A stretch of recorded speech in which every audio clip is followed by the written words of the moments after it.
Alors l'exemple qui est présenté aujourd'hui, enfin que je vais vous présenter aujourd'hui pour illustrer ce qui peut se faire en matière de retour d'expérience, c'est le retour qui a été fait sur les inondations qui ont eu lieu en juin 2013 sur les Pyrénées et sur la partie centrale des Pyrénées.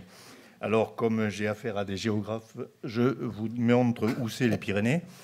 C'est la partie qui est en rouge au sud. Donc là, c'est la lame d'eau en cumul de 48 heures sur l'ensemble du territoire national. Et donc, on voit que sur la partie pyrénéenne, on a une lame d'eau qui est au-dessus de 150 mm, ce qui, à première approche, n'est pas énorme. Quand on est sur les inondations du Var ou sur les inondations cévenoles, on est plutôt sur du 400 mm en 48 heures que sur du 150. Donc, la quantité d'eau qui tombe n'est pas nécessairement le seul facteur qui peut entraîner des inondations.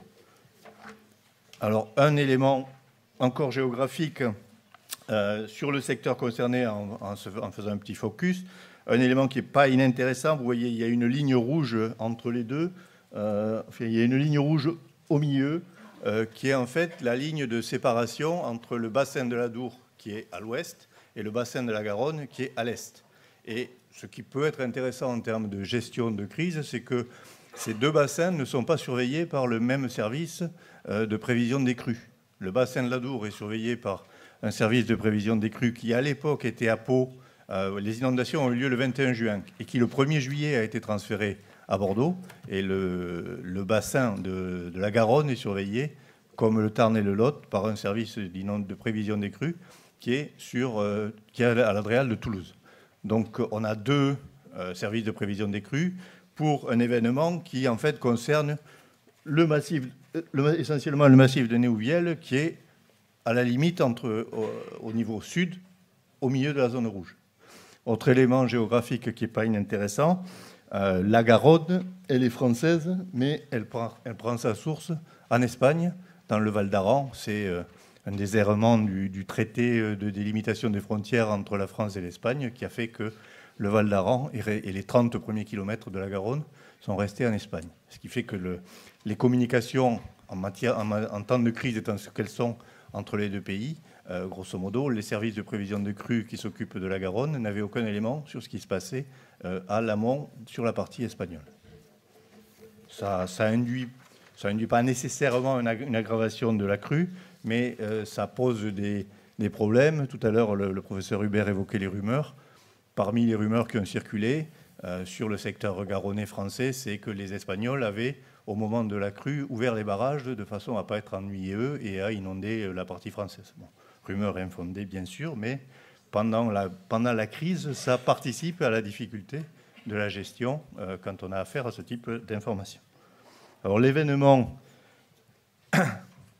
en antécédent, il y avait une couverture neigeuse importante, avec des neiges qui avaient été relativement importantes pendant l'hiver, et surtout une neige au mois de mai-juin, qui est assez rare sur ces secteurs-là, mais une neige importante qui avait mis, sur les territoires du haut du massif pyrénéen, une quantité importante de neige non stabilisée, et qui donc était susceptible de partir dès lors qu'il y aurait des crues qui tomberaient, qu'il y aurait des pluies qui tomberaient dessus. En parallèle, une température assez élevée sur la fin du mois de mai, avec un ISO 0 proche de 4000 mètres. 4000 mètres dans les Pyrénées, il n'y a pas. Donc ça veut dire que toutes les Pyrénées étaient en dessous de l'ISO 0, à partir de laquelle on peut avoir une fonte nivale. Donc les rivières étaient déjà bien chargées par la fonte nivale avant même l'épisode de pluie qui a eu lieu les 18 et 19 juin. Alors, pluie abondante et durable, c'est ce qu'on a vu tout à l'heure, entre 150 mm et 180 mm sur une période assez longue d'environ 48 heures, et qui est venue s'accumuler avec la fonte nivale qui était en cours et l'ensemble et le fait que les sols étaient saturés et que donc il n'y avait plus de possibilité d'infiltration, tout partait dans les rivières. Oui, donc le secteur, c'est ce que j'ai indiqué, c'est les crêtes pyrénéennes entre le Val d'Aran et l'ensemble des hautes vallées des Hautes-Pyrénées, c'est-à-dire la vallée du Bastan, la vallée de Barège, etc. Donc, combinaison de facteurs qui provoquent des crues importantes, à la fois sur le secteur de la Garonne amont et à la fois sur le secteur des gaves de Pont. Si on fait une description un peu plus rapide, un peu plus précise du réseau hydrographique, là, vous êtes sur le secteur de tout ce qui est Hautes-Pyrénées. Donc, vous avez toute une série de rivières qui viennent des on est trahis. Qui viennent des Hautes-Vallées pyrénéennes et qui s'orientent vers l'Adour. Tout ce qui est ce secteur-là, les rivières s'appellent des gaves. Alors il y a le gave de Barège, le gave de Cotteret, le gave de Luz, enfin le gave de Gavarnie, toutes les rivières s'appellent des gaves. Et tout ce secteur-là, si on voyait en haut la différence entre l'Adour et la Garonne, le bassin versant de l'Adour, c'est ce qui est en jaune, le bassin versant de la Garonne, c'est ce qui est en vert. Il faut savoir qu'en termes de service de prévision des crues, le service de prévision des crues n'est fonctionnel qu'à partir de Lourdes. C'est-à-dire qu'on est capable d'assurer une prévision des crues à partir de Lourdes. En amont, il n'y a pas de service de prévision des crues efficace, tout simplement parce que les événements de crues sur ces secteurs-là sont tellement rapides, c'est des crues torrentielles, qu'on n'a pas le temps de mettre en place un dispositif de prévision des crues qui permet, à partir d'une information qu'on aurait sur les secteurs amont, d'assurer une information crédible sur les secteurs aval. Donc tout ce qui est service de prévision des crues, c'est en fait opérationnel sur ce secteur-là, seulement à partir de Lourdes, donc vous voyez là tout à fait en haut de la carte. Sur le bassin de la Garonne, qui est celui-là, alors là, les rivières s'appellent des nestes et pas des gaves, enfin, ça ne change rien, c'est quand même des rivières torrentielles. On est dans le même cas de figure. Le secteur de prévision des crues commence à Valentine, c'est-à-dire tout à fait en haut de la carte, Saint-Béat, Haro, etc. Le service de prévision des crues n'est pas efficace parce que, encore une fois, la crue étant tellement rapide, les observations qui pourraient être faites éventuellement en amont de la carte ne permettent pas d'assurer des prévisions dans un temps suffisant pour que ça ait une réelle efficacité. Donc c'est un des débats qui a eu lieu lors de la crue. C'est les gens qui sont en amont ne comprennent pas pourquoi eux, ils ne disposent pas de services de prévision des crues, puisque ceux qui sont en aval en ont. Et il y avait une demande forte de remonter la limite à partir de laquelle le service de prévision des crues est opérationnel. Le service de prévision des crues, je pense que vous savez ce que c'est, mais l'idée, c'est grosso modo, on observe ce qui se passe entre les pluies, la fonte nivale, etc., les observations sur les rivières, et à partir de ces éléments-là, par des systèmes de modélisation, on est capable de déterminer les hauteurs d'eau sur les secteurs aval, et donc de mettre en place des mesures de prévention et des mesures surtout de préparation de la gestion des crises, de façon à ne pas être surpris au moment où la crue arrive. On est ici sur des crues rapides, hein, ce n'est pas les crues de la Seine où on a l'information 3, 4, 5 jours avant que la crue va arriver. À Toulouse, grosso modo, Toulouse qui est 150 km plus au nord, j'ai toujours du mal avec le nord ici. Grosso modo, il y a 12 heures entre le moment où la crue passe à Valentine et le moment où elle arrive à Toulouse. Donc ça se demande un dispositif de mise en œuvre de prévention et de prévision qui doit être opérationnel et rapide. Donc si on décrit rapidement l'événement, c'est une crue qui est qualifiée d'exceptionnelle avec un retour essentiellement sur le secteur des Hautes-Pyrénées qui est supérieur à 100 ans. Donc on est dans l'hypothèse de la crue centenale, dans l'hypothèse d'une crue d'occurrence rare et relativement exceptionnelle, avec un autre élément qui est important, c'est que la crue a entraîné énormément de transport liquide. C'est-à-dire la crue n'était pas faite que d'eau, enfin sur les Hautes-Vallées pyrénéennes essentiellement, mais a embarqué tout ce qui traînait sur les berges. Et donc, on a eu à la fois de l'eau et de la masse solide. On considère que dans ces cas-là, la masse volumique de ce qui est transporté est de 2, alors que quand on est avec de l'eau, on est à 1. Et donc, ça entraîne, je dirais, des dégâts beaucoup plus importants, puisque la force avec laquelle l'impact se produit est doublée. C'est peut-être même du carré, mais je ne sais plus. Le bilan humain, 3 morts. Alors, hier, le professeur Freddy Vinet nous a fait une présentation des problématiques de mortalité et a cité justement l'exemple d'un des 3 morts, qui est un mort sur Pierrefitte, qui est quelqu'un qui était sorti et puis qui est revenu pour sauver sa voiture. Bon. Il n'a pas sauvé sa voiture, et il en est mort. Et les 2 autres morts sont aussi des morts qui ne sont pas directement liés à la force de la crue, mais qui sont plus liés à des problématiques d'imprudence et des problématiques de non-observation, je dirais, d'un comportement normal. Vous me dites si je suis trop long. 8150 personnes mises en sécurité, dont 5000 dans les seules Hautes-Pyrénées. Alors, mise en sécurité, ça veut dire qu'on les sort de leur logement. On a évacué Barèges. On a fait de l'hélitreuillage sur toute une série de personnes grâce au personnel de la sécurité civile. Donc voilà, 8500 personnes mises en sécurité. Il faut savoir que l'ensemble des cantons concernés sur les Hautes-Pyrénées et sur la Haute-Garonne, c'est 33 000 habitants. Donc ça veut dire qu'il y a un quart des habitants qui ont été mis en sécurité, ce qui est quand même à la hauteur des capacités d'organisation de ces secteurs en termes de protection civile et de possibilités d'intervention des départements et des services. Ça représente quelque chose de particulièrement important. Bon, bilan matériel là, un des problèmes, c'est qu'on n'a pas effectivement de bilan matériel consolidé entre les dégâts aux collectivités, les dégâts indemnisés par le dispositif CADNAT, etc. C'est un des soucis. Alors ça ressemble à quoi? Là, vous avez une maison qui va avoir du mal à tenir. C'est grosso modo la rivière affouille par-dessous. Et puis au bout d'un moment, la maison tombe dans le cours d'eau.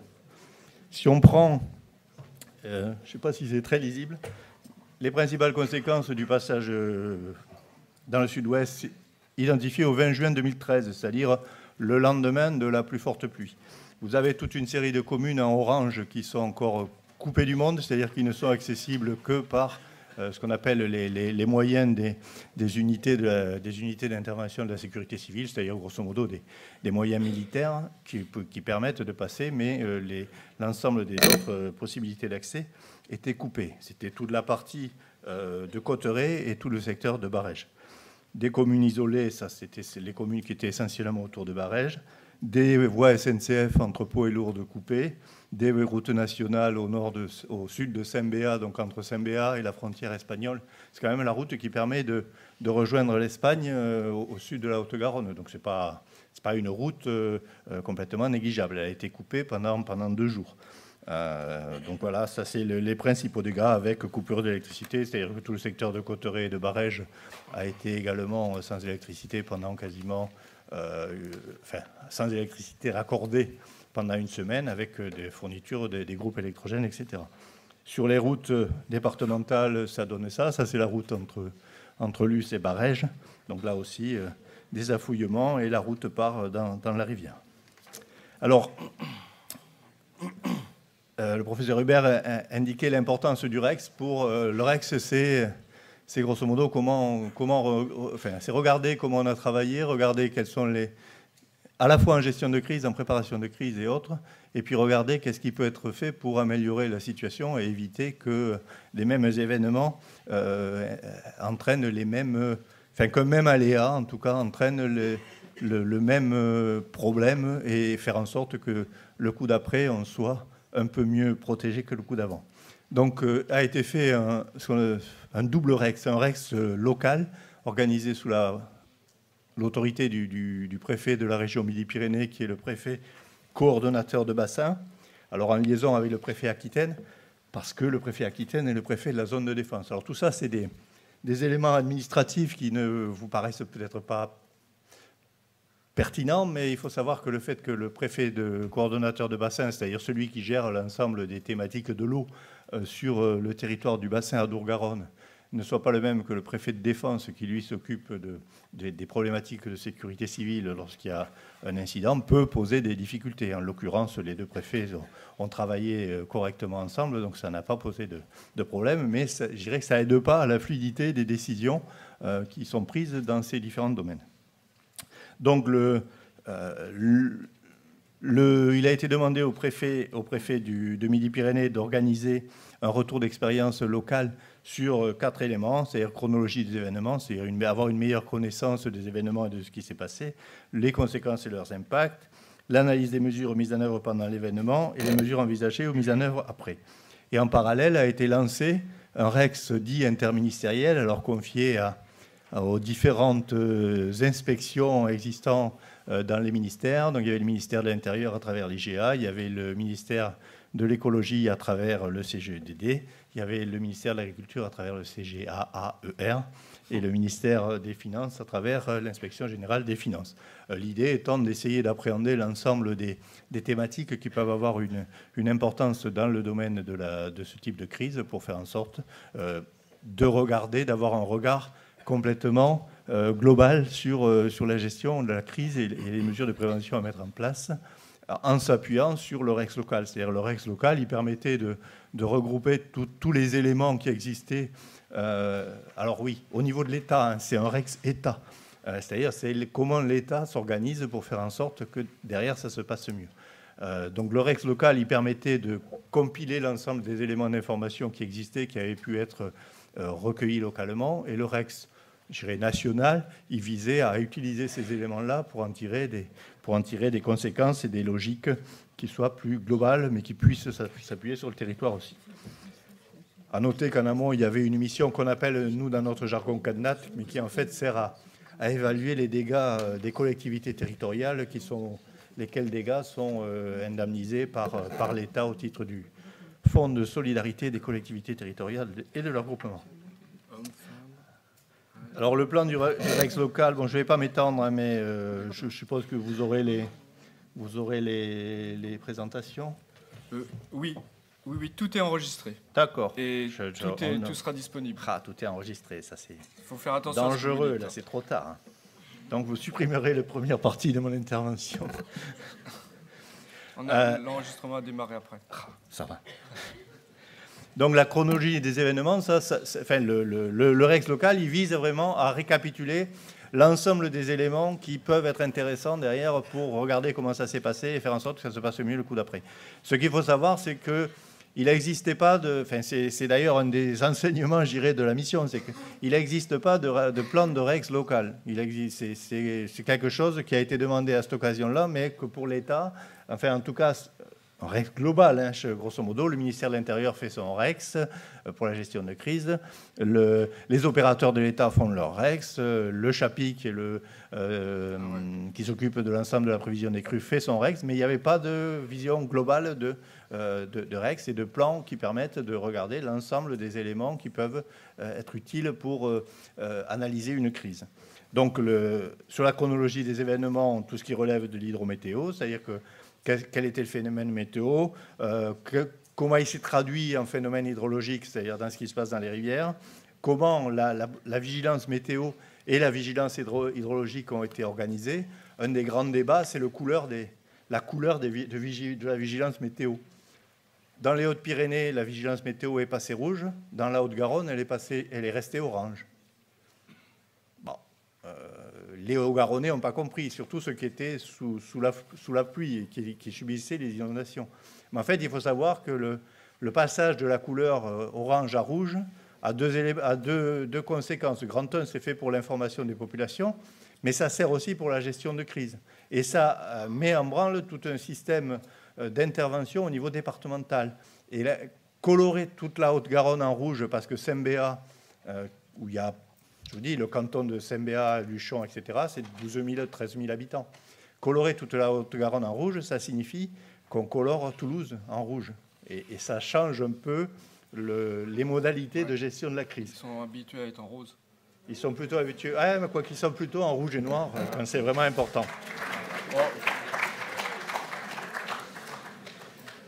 C'est peut-être pour ça, malgré tout, en rouge et noir. Peut-être. Et dans la chronologie des événements, on s'intéressait aussi à la gestion opérationnelle de la crise, c'est-à-dire comment ont été mis en œuvre les moyens départementaux. C'est pas sérieux ici. Hein. Non, mais je fais, s'il vous plaît. Les moyens départementaux et les moyens de la zone, et notamment tout ce qui était intervention de ce qu'on appelle les unités d'intervention de la sécurité civile, c'est-à-dire les moyens de l'armée qui sont mis à la disposition de la sécurité civile pour intervenir quand les moyens locaux ne permettent pas de subvenir aux besoins. Conséquences et impact des événements, donc un autre chapitre, conséquences sur les cours d'eau, et notamment sur les problématiques d'érosion de berges, de gestion des atterrissements. Enfin, il faut savoir qu'avant la crise, le gave de Pau en amont de Lourdes, il a été dévié, grosso modo, le cours d'eau a été dévié de 200 mètres. Ce qui, en termes de... Et il est passé au milieu d'une décharge, ce qui a de part. Mais tout ça parce que la décharge n'aurait jamais dû être là et parce que le cours d'eau avait été un peu canalisé et changé. Et donc il a repris son cours historique. Et après, la question se pose, c'est est-ce qu'on le remet dans le cours qu'on avait créé ou est-ce qu'on le relaisse dans le cours historique? Donc ça, c'est des questions pour l'avenir qui, au jour d'aujourd'hui, ne sont pas tranchées. Mais pour bien pouvoir se poser les questions, il fallait faire le REX local pour identifier les difficultés qui sont apparues. Sur les ouvrages de protection, les digues ont-elles tenu? Les digues ont-elles posé des problèmes? Sur Barège, par exemple, le cours d'eau qui traverse Barège est complètement endigué et donc il ne peut pas passer sur les côtés, donc il creuse. Donc sur Barège, au niveau d'un établissement qui est un hôpital militaire, le cours d'eau, comme il est complètement coincé entre deux systèmes de murs, il a creusé 3 mètres, son lit a été creusé de 3 mètres, parce qu'il ne pouvait passer que là. Donc derrière, en creusant de 3 mètres, on passe dessous les fondations des différents édifices et il y a un risque d'écroulement derrière des bâtiments. Donc impact sur les bâtiments et activités économiques, impact sur le réseau. Troisième point de l'analyse du REX local, tout ce qui a été mis en œuvre. Donc encore une fois, comment a été gérée la crise, comment ont été faites les alertes communes, comment a été organisé l'accueil aux populations, comment a été pris en compte les bénévoles, parce que dans les crises arrivent des bénévoles. Si on n'organise pas la façon dont les bénévoles viennent travailler, ils peuvent poser beaucoup plus de problèmes qu'ils n'en résolvent. Donc ça fait partie des éléments à regarder. Et puis le cas particulier des campings, on est dans des zones touristiques, mais où les campings servent aussi de temps en temps de résidence permanente. Et les campings, ils sont dans ces zones-là, ils sont plutôt mis au bord de l'eau. Et c'est quand même plutôt au bord de l'eau qu'on risque d'avoir des inondations. Donc, étude de ce qui s'était passé sur les campings, et puis après, analyse des mesures envisagées, mise en œuvre. Je passe, parce que je sens que je suis long. Ce qu'on constate pour l'organisation d'un REX local, donc, c'est qu'il n'y a pas de modèle. Et donc, on a proposé un plan qui, en proposant dans notre derrière rapport, en proposant que ce plan puisse être utilisé, quitte à l'amender, pour pouvoir être... Enfin, c'est pas la peine de réinventer la brouette à chaque fois qu'il y a un événement pour se demander comment on va mettre en place un retour d'expérience. Sur des aspects inondation, on est capable d'identifier les problèmes qui sont à regarder et puis de les organiser de façon là. Et organiser un recueil d'informations qui associe tous les acteurs, y compris les opérateurs, notamment de l'État, y compris ERDF, y compris la SNCF, y compris RTE, etc. Et qui associe aussi les collectivités. Deuxième point, on a une absence de dispositif commun pour la connaissance de l'événement. On a constaté que, une des façons de connaître l'événement dès lors qu'on a un problème d'inondation, c'est ce qu'on appelle le relevé de l'est de crue. C'est-à-dire que regarder jusqu'où la crue est montée sur les différents secteurs du territoire. On s'est rendu compte que chaque DDT, chaque commune, chaque syndicat intercommunal organisait son relevé de l'est de crue sans qu'il y ait de dispositif partagé. Donc une des recommandations aussi, c'est de mettre en place, sous l'autorité du préfet coordonnateur de bassin, un relevé de l'est de crue qui soit partagé, quitte à ce qu'il y ait plusieurs intervenants, mais qu'au moins on travaille dans les mêmes conditions avec des données qui soient derrière interopérables et qui soient partageables. Ensuite, on a quelques manques identifiés sur le REX local, c'est qu'il n'y a pas de vision globale sur le coût complet, consolidé des inondations, enfin de cet épisode en tout cas, et puis c'est le cas en général, c'est-à-dire que je suppose que les assurances sont capables de définir ce que cela a coûté. L'État, à travers le fonds de solidarité aux collectivités territoriales et du fonds calamité naturelle, est capable de dire ce que ça lui a coûté. SNCF doit être capable aussi, ERDF aussi, mais on n'a aucune donnée qui permette de consolider. Or, pour mettre en place des politiques de prévention efficaces, il faut savoir combien la crise coûte. C'est-à-dire que quel est le retour sur investissement d'une politique de prévention? Une politique de prévention, on est capable de dire ça coûte tant si je veux faire des digues, si je veux mettre en place des dispositifs d'amélioration du territoire, d'amélioration de la résilience du territoire, ça me coûte tant. Et il faut savoir combien coûte la crise pour être capable de savoir quel est le retour sur investissement et au bout de combien de temps les mesures de prévention permettent d'économiser par rapport à la gestion de crise. Et dernier point, capitalisation du travail, puisqu'il n'existe pas de modèle de REX, que chacun fait son retour d'expérience à sa main, on n'est pas en mesure au jour d'aujourd'hui de regarder et d'avoir une bancarisation des données qui sont issues des retours d'expérience. Donc on avait proposé que se mette en place ce dispositif. Alors les éléments issus du REX national, donc oui, ça c'est de l'organisation, ce n'est pas votre problème. La lettre de mission non plus. Enfin, la lettre de mission, elle nous demandait de nous intéresser à ces éléments-là, donc comment s'étaient produits justement les alertes et les vigilances météo et vigilances crues, comment étaient organisés les PCS. Les PCS, c'est les plans communaux de sauvegarde, c'est-à-dire que toutes les communes doivent mettre en place des plans de communaux de sauvegarde pour indiquer comment ils vont fonctionner, comment ils vont protéger les populations en cas d'une inondation en l'espèce, mais aussi d'autres crises potentielles. Quelle était la coopération franco-espagnole, quel était l'entretien des cours d'eau, etc. Alors, un élément qui nous a un peu surpris, on a découvert en début de mission qu'il y avait eu un REX en 1897. Alors ça ne s'appelait pas un REX, hein, c'est l'ingénieur des eaux et forêts qui s'appelait Campagne de Barège a décrit la crue de 1897 sur Barège. Et ce qui est extraordinaire, c'est qu'au-delà du style qui est beaucoup plus lyrique que celui qu'on peut utiliser, nous, dans les rapports du CGEDD ou d'autres inspections générales, la description est exactement la même, le phénomène est exactement le même, et les destructions bâtimentaires sont exactement les mêmes que ce qui s'est fait en 2013. Il y a un exemple type, sur la rive droite du Bastan, à Barège, il y a une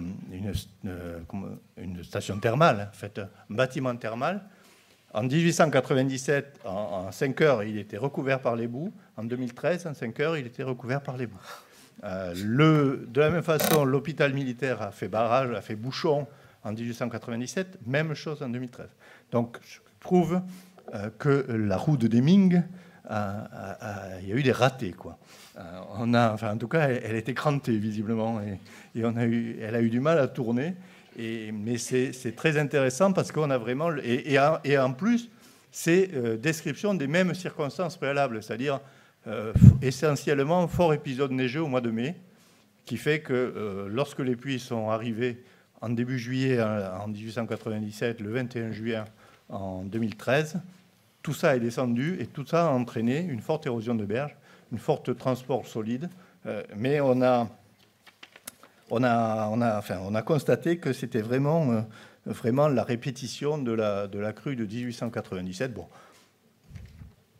les Pyrénéens sont solides, mais il n'y avait plus de témoins. Mais on n'avait pas non plus conservé la mémoire collective, c'est-à-dire que ce REX, on l'a exhumé en début de mission, mais on ne sait pas où il traînait entre-temps. Alors, pour expliquer...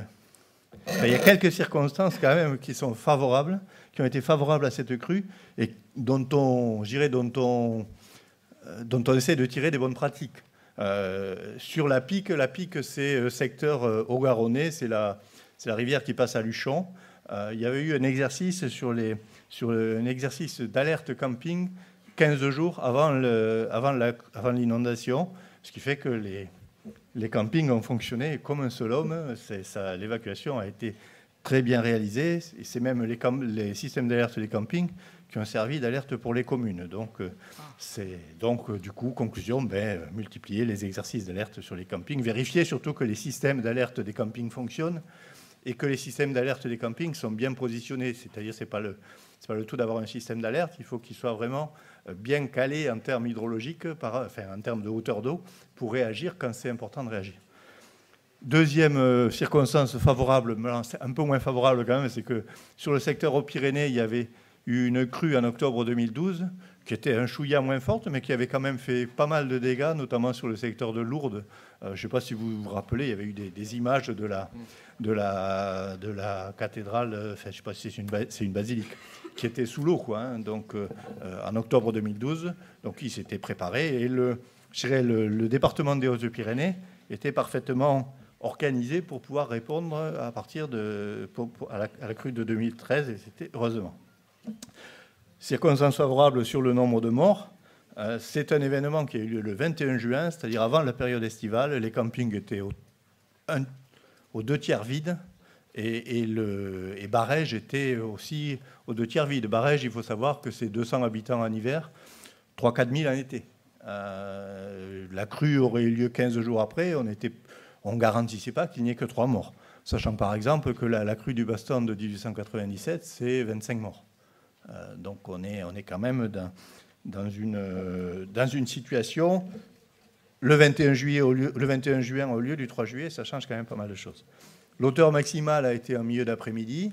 Là aussi, même si les crues sont rapides, grosso modo, on est plus en capacité d'évacuer, de faire réagir les gens quand la crue arrive en milieu d'après-midi que quand elle arrive en milieu de nuit. Encore une fois, sans faire les Cassandres, la même à 3 heures du matin, je ne suis pas du tout persuadé que les systèmes d'alerte et d'évacuation auraient fonctionné de façon aussi efficace et qu'on ne se serait pas retrouvé avec un nombre de morts large. Il faut savoir que l'évacuation du camping de Barèges, ça a été fait vraiment à 15 minutes près, quoi. On était dans un dispositif, quand les pompiers racontent comment ils ont pratiqué, on était vraiment à la limite. Et le camping de Barèges à l'époque, là, c'était 50 personnes qui étaient encore sur le camping. Et dispositif intéressant aussi, c'est que sur la Haute-Garonne, l'alerte au maire, c'est-à-dire le fait de dire au maire, tenez-vous prêts, il y a un événement qui arrive, elle a été faite en deçà, je dirais, du service de prévision des crues. C'est-à-dire que à partir des éléments, dès lors que la zone surveillée par le SPC a été en jaune, la préfecture de la Haute-Garonne a informé tous les maires, y compris ceux qui étaient situés en amont de la zone en jaune, qu'ils soient couverts ou pas par le service de prévision des crues. Quelques points défavorables, parce que tout ne peut pas être bien. Donc très petite commune, très faible organisation intercommunale. C'est plus on est petit, plus on reste tout seul dans ces secteurs-là. Donc on n'a pas de PAPI, on n'a pas de syndicats intercommunaux, on n'a pas de PCS intercommunaux.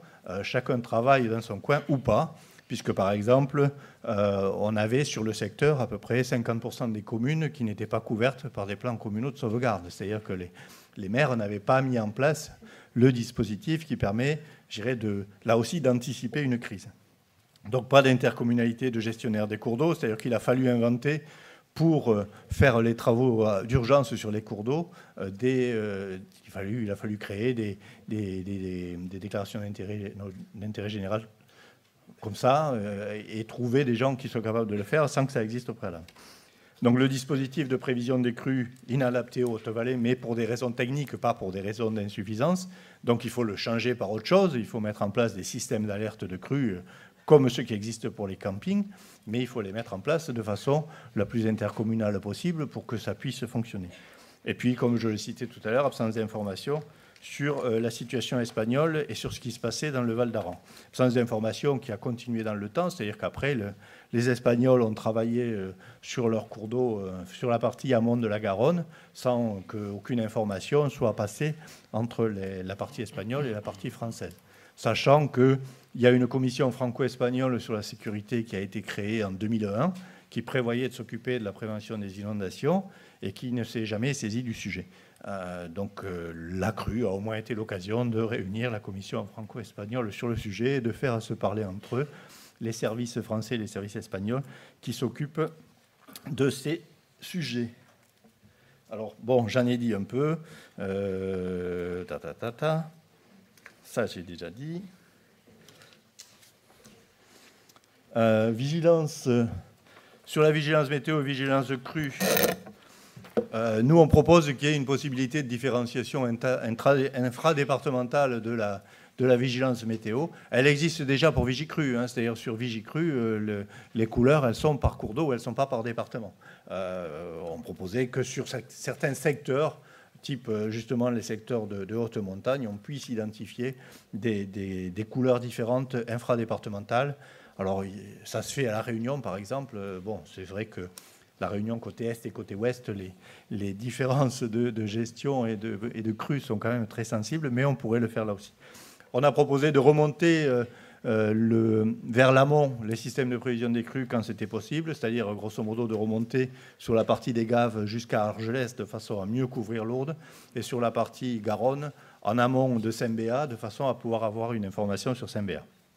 Et là où ce n'était pas pertinent, donc de mettre en place des systèmes d'alerte locaux par bassin versant, sachant que les bassins versants, le bassin versant de la Pique, c'est 10 communes et c'est 800 habitants, quoi, hein. Donc, c'est pas les bassins versants, des rivières du nord de la France. Sur les mobilisations des moyens de l'État, le dispositif a fonctionné. Enfin, ça, c'est grosso modo jusqu'ici, tout va bien.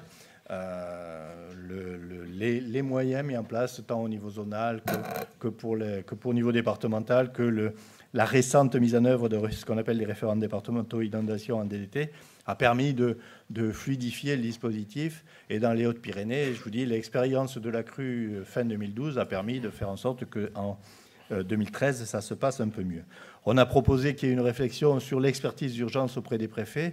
On s'est rendu compte que, autant pour les risques technologiques, quand il y avait un incident technologique, l'INERIS a un dispositif d'urgence qui peut être appelé par les préfets pour apporter une expertise technique scientifique immédiate sur la façon dont il faut appréhender le problème, sur les risques naturels. Cette expertise immédiate qui pourrait être mobilisable par les préfets n'existe pas. Enfin, en tout cas, elle existe, mais elle n'est pas organisée au niveau national et elle n'est pas mobilisable très rapidement. Donc, et puis, il n'y a pas de système d'astreinte. Or, de temps en temps, ça inonde le vendredi soir. Autre conclusion et réglementation. Alors, il était demandé, enfin, les élus locaux notamment ont fait beaucoup de demandes sur l'adaptation des outils réglementaires et le ministère nous a demandé de nous pencher dessus. Grosso modo, on considère que les outils réglementaires existants sont pertinents. C'est-à-dire que les plans communaux de sauvegarde, quand ils sont mis en œuvre et qu'ils sont faits intelligemment, ils sont vraiment utiles et ils permettent de s'adapter très rapidement à une situation de crise. Quand ils n'existent pas, c'est sûr que c'est moins facile. Ou quand ils sont faits, je dirais, sans réellement s'adapter à la situation locale, ils n'ont pas aussi beaucoup de pertinence. Donc ce qui est l'idée, c'est plutôt de continuer à impulser la mise en œuvre des plans communaux de sauvegarde auprès des communes, si possible par bassin versant, parce que c'est quand même plus intelligent, et si possible, et de proposer de mettre en place un comité de lecture qui vérifie que les PCS soient réellement pertinents et opérationnels. Sur les plans de prévention des risques, ce qu'on a constaté, c'est que il y avait une cohérence observée entre les zones inondables qui étaient prévues dans les PPR récents et ce qui a été observé lors de la crue. Et c'est bien sûr bien moins vrai sur les PPR ou les ex-PER qui ont été transformés en PPR, qui eux, sont beaucoup... Les zones inondables sont définies de façon beaucoup plus aléatoire. Et même sur l'historique, on a constaté que ce qui se passe entre Barège et Luz, historiquement, le côté droit de la rivière, c'était des prairies, donc il n'y avait jamais eu d'incident noté en matière de destruction, donc ce n'était pas forcément situé en zone inondable dans le PER de Barège. Par contre, là, la rive droite, depuis, elle a été construite partiellement, et tout ce qui était sur la rive droite est parti. Notamment l'abattoir de Luz est parti dans la rivière. Donc, conclusion, il faut remettre des PPR en fonction de la connaissance obtenue et réviser tous les ex-PER. Il faut savoir quand même que Barège avait un plan d'exposition au risque qui n'incluait pas le risque inondation. C'est-à-dire qu'il travaillait sur le risque avalanche essentiellement, mais il n'incluait pas le risque inondation. Ensuite, il était beaucoup de remises en cause de la loi sur l'eau, mais ça c'est assez fréquent. grosso modo, les partenaires locaux indiquent que le fait qu'il y ait des difficultés d'obtenir des autorisations pour réaliser des travaux en rivière fait que ces travaux en rivière ne sont pas faits et que, du coup, à cause de la réglementation qui est trop dure, ça induit une augmentation du risque et une augmentation des conséquences d'une inondation. Ce qui a été observé et reconnu, c'est que sur ce type d'inondation, que les travaux en rivière soient faits ou pas faits, ça ne changeait pas grand-chose, puisque de toute façon, sur le haut des rivières, les berges étaient embarquées sur 3, 4, 5 mètres de largeur. Donc ce n'était pas ce qui posait problème, mais et qu'il existait des dispositifs réglementaires qui permettaient d'intervenir dans un système d'urgence qui ont été appliqués efficacement, donc il n'y avait pas de raison de changer la loi sur l'eau. Il fallait juste bien la connaître et bien être organisé, je dirais, en syndicat de rivière, en EPAGE, en EPTB, pour arriver à la mettre en place de façon efficace et éviter, je dirais, une mise en œuvre qui soit que communale. Donc voilà, nous on était pour la mise en œuvre de GEMAPI, avec les difficultés que ça pose, mais ça, il n'y aura pas de questions dessus, donc tout va bien. Oui, on avait proposé aussi de réaliser un REX sur les travaux d'urgence, c'est-à-dire regarder, parce que certains travaux ont été faits en urgence totale, sans réellement s'intéresser aux conséquences hydrologiques qu'ils pourraient avoir. Mais ça, c'est assez classique. Donc on proposait qu'il y ait un travail qui soit fait sur ce sujet-là, spécifiquement sur les Hautes-Pyrénées. Et la dernière... Ah, c'est bien ça. On vient de me dire que j'étais trop souple. Eh oui. Bon, la dernière, c'est la même que la précédente. C'est grosso modo travailler le plus possible en intercommunalité ou dans des dispositifs qui permettent de prendre en compte de la totalité d'un bassin versant, que ce soit pour la maîtrise d'ouvrage des travaux en rivière.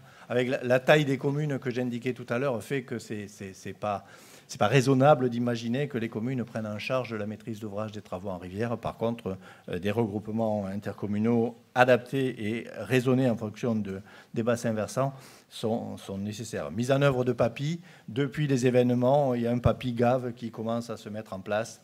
Donc c'est une histoire qui marche.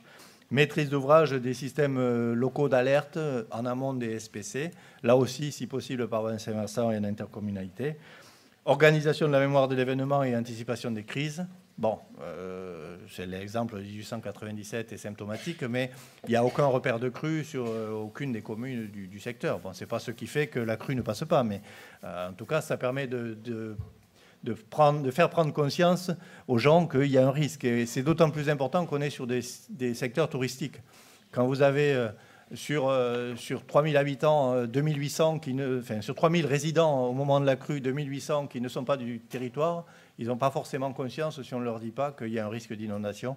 Et ce n'est pas forcément facile pour des territoires d'accueil touristique de faire une information complètement objective sur le risque d'inondation que peut courir les touristes qui sont accueillis. Barège est une ville qui vit de l'eau, hein. C'est une ville thermale, donc c'est une ville qui vit de l'eau, donc elle est construite autour de la rivière, et du coup le risque d'inondation est fort.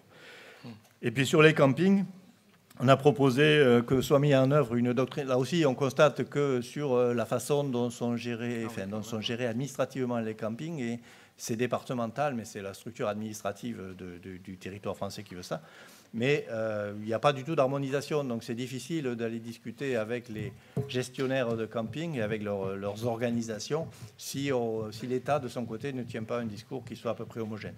Donc on proposait qu'il y ait une doctrine régionale sur la façon de gérer les campings en zone inondable et de gérer notamment les dispositifs d'évacuation de ces campings et la non-reconstruction quand il y a eu des destructions.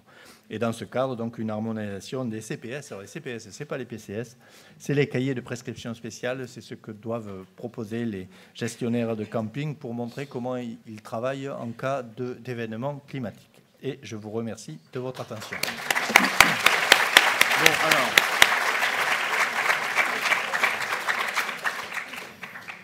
Merci Thierry Galibert. Question de la salle. Alors, s'il vous plaît, comme c'est enregistré, il faut que vous décliniez votre identité et si vous êtes étudiant ou pas, etc. Donc, il y a des micros qui circulent. Bonjour, moi c'est Samy Koubar, en Master 1, génie urbain. Merci pour votre intervention, déjà. En fait, vous avez parlé d'une coopération entre la France et l'Espagne, et je voulais savoir comment elle a été mise en place, quelle est sa fonction réelle, et est-ce qu'elle se passe comme entre les régions, les relations entre les régions de France, et est-ce qu'elle a servi depuis juin 2013, cette coopération? Alors, le dispositif de coopération, il est sur tout ce qui est protection civile. Il a été créé par c'est une commission qui a été créée en 2001, et donc il est supposé essentiellement organiser de l'information et du transfert d'informations entre les services s'occupant de protection civile d'un côté et de l'autre de la frontière sur la partie Val d'Aran, enfin, sur la partie Garonne, quoi. Enfin, théoriquement, la commission franco-espagnole, elle est sur l'ensemble de la frontière, mais là, ce qui nous intéresse, c'est la partie Val d'Aran. Donc, depuis, il y a des commissions qui se réunissent tous les ans à peu près. Et depuis juin 2013, donc, et suite à ce qu'on avait indiqué, mais à l'initiative aussi du préfet de Midi-Pyrénées, la commission s'est saisie du sujet prévention des inondations et aussi transmission d'informations, ne serait-ce que les informations hydrométéo qui existent des deux côtés. Grosso modo, au départ, chaque pays organise ses relevés de pluviométrie, etc. Mais il n'y avait aucun passage de l'information de l'un à l'autre. Donc là, la première réunion de la commission, ça a été essentiellement destiné à faire connaître les intervenants, parce qu'en plus, l'organisation fédérale espagnole fait que ce n'est pas nécessairement l'État espagnol qui s'occupe de ce genre de problématiques, mais c'est plutôt les régions. Donc il faut trouver l'interlocuteur qui va bien. Et derrière, l'idée, c'est d'organiser de l'échange d'informations hors période de crise. Et puis en période de crise, de faire en sorte que les éléments qui sont connus par les Espagnols puissent être utilisés par les services de prévision des crues français. Mais c'est pas fini. Hein. Merci. Autre question? Oui. Ici, il y en a une. Non, mais il y a un micro qui arrive de l'autre côté. Bonjour, je me présente. Arnaud Courtois, de licence 3 Génie urbain. Je voulais savoir les moyens mis en place pour tout ce qui touchait aussi, parce que ça doit être différencié, des crues que vous considérez comme rapides. Quelles sont les grosses différences quand même qui changent par rapport aux crues qu'on peut anticiper justement à l'avance? C'est une bonne question. Les crues rapides, le principal, la grosse différence, c'est grosso modo sauver les meubles. Enfin, c'est plutôt sauver les populations. Donc les crues rapides, le vrai travail à faire, c'est au-delà de l'amélioration de tout ce qui est prévention, c'est-à-dire par exemple mettre en place des systèmes d'expansion des crues, mais c'est pas forcément très pertinent sur des territoires petits en fait, hein, où en tout cas il n'y a pas beaucoup de possibilités d'expansion de crues. Mais le vrai sujet, c'est de faire une alerte aux populations qui permettent de sortir les gens des zones dangereuses au moment où ça se passe. Donc c'est effectivement système d'alerte aux populations, sachant que le système de prévision des crues n'est pas opérant, il n'est pas fonctionnel. Donc système d'alerte de population, c'est tout bête, hein, c'est un dispositif, c'est les alarmes incendie dans les baraques. Hein. C'est un système qui se déclenche à partir du moment où la hauteur d'eau a atteint un certain niveau. Ça déclenche une alarme, et puis après, c'est les maires qui organisent l'information de l'ensemble des populations pour faire en sorte qu'ils puissent sortir. Alors, à côté de ça, il y a quand même des dispositifs qui existent, qui sont des barrages écrêteurs de crues sur le secteur de Luchon. Il y a 2 barrages écrêteurs de crues, mais qui ont plus pour fonction d'arrêter les sédiments que d'arrêter l'eau. C'est-à-dire que si l'eau est toute seule, c'est pas forcément dramatique. Si elle arrive avec beaucoup de sédiments, beaucoup de cailloux, ça peut être beaucoup plus compliqué. Donc un des dispositifs, c'est permettre, soit via des barrages écrêteurs de crues, soit des dispositifs qui permettent à la rivière de reprendre son cours, et donc de déposer les sédiments avant, et les sédiments et les rochers avant que ça arrive dans des zones dangereuses. Donc une fois qu'on a fait ça, après il y a le problème d'entretien des rivières, c'est-à-dire faire en sorte qu'il n'y ait pas un peu de tout qui traîne dans les rivières, mais après il n'y a pas forcément beaucoup de solutions techniques qui qui permettent de résoudre les difficultés quand on est sur une crise comme ça. C'est-à-dire que l'endiguement du type de celui qu'on a sur Barège ou la rivière, c'est un canal. Ça fonctionne tant qu'on est sur des crues décennales, vingtenales, trentenales, etc. Donc ça a quand même son intérêt. Mais il faut bien faire comprendre à l'ensemble de la population que ce n'est pas un dispositif qui permet de garantir une sécurité à 100%. Autre question ? Il y en a une ici. Bonjour, donc Jordan Chapelle du Master Ingénieur Urbain. Donc moi j'avais une question par rapport à si on pouvait, par rapport à la catastrophe, elle aurait pu être diminuée en réalisant justement des actions en amont, par exemple en mettant en place un moyen pour diminuer l'épaisseur du manteau neigeux qui a posé problème justement dans cette inondation. Non, ça je ne sais pas faire. En mettant ce qui pourrait être intéressant, c'est encore une fois, c'est se dire si on a un manteau neigeux très épais avec de la neige qui n'est pas stable, c'est se dire attention, ça risque de nous tomber dessus. Mais au-delà de ça, faire diminuer l'épaisseur du manteau neigeux, moi je ne sais pas faire. On peut pas imposer une hauteur réglementaire justement en mettant en place des pseudo-avalanches ou... Ouais, c'est ça, déclencher une avalanche, quoi. Ouais, les pseudo-avalanches justement pour éviter justement une hauteur Je suis trop pas importante. sûr que les gens de Barège j'aurais été d'accord, mais non, franchement, je pense que il y a un moment. Je sais bien qu'on est dans un dispositif d'ingénieur. Moi, je suis pas ingénieur, donc j'en parle savamment. La technique ne résout pas tout, quoi. Là, avec la quantité de neige qu'il y avait disponible sur des secteurs où on n'est pas forcément en capacité de déclencher des avalanches. Les avalanches, ça se déclenche quand il y a un couloir d'avalanche. Là, on avait un manteau neigeux qui était à peu près réparti sur l'ensemble du Néouviel. Donc, je ne crois pas qu'on aurait pu faire. Par contre, on aurait pu se dire, attention, ça va nous retomber dessus comme il y a 100 ans. Et donc, se mettre en position d'intervenir plus vite. Mais encore une fois, plus dans une situation de sauvetage des vies humaines et d'éviter des mortalités que dans une situation d'éviter la crue. L'aléa, là, franchement, sur des crues de cette importance-là, je pense que techniquement, il n'y a pas grand-chose à faire. D'accord, merci. Dernière question ?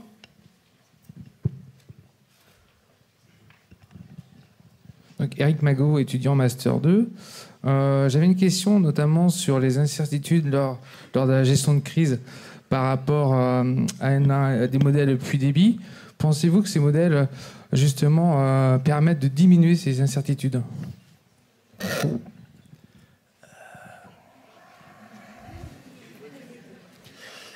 On est dans le. C'est toujours le même problématique des crues torrentielles et des hautes vallées, quoi. Déjà, la connaissance pluvio sur le secteur était insuffisante, c'est clair. C'est-à-dire il y a des pluviomètres qui existent, mais ils n'étaient tous pas forcément reliés au service de prévision des crues, qui n'avaient pas forcément l'information. Notamment, il y a EDF qui a des pluvios sur les secteurs parce qu'il y a des usines hydroélectriques. Donc, au départ, il y avait une information insuffisante. Et puis après, il y a le problème de la rapidité, quoi. C'est-à-dire que dès lors que le cours d'eau va trop vite, ça descend trop vite par rapport à la connaissance de la pluie, c'est intéressant plus dans le Piémont. Sur les hautes vallées, je ne suis pas persuadé que les modèles plus débit permettent permettent d'améliorer la capacité d'information. Il faut avoir des systèmes très robustes et très basiques. Ça sonne, je pars. Avec en plus le problème des systèmes hydro trop fins. Le premier constat à Lourdes, c'est que le dispositif de jauge, il a été embarqué, quoi. Donc après, c'est plus au bout de 2 heures de pluie, plus personne n'avait l'info. 2 heures de crue, pardon. Ça a sonné là. Ça a sonné, oui. Merci, Monsieur Galibert. Merci à vous.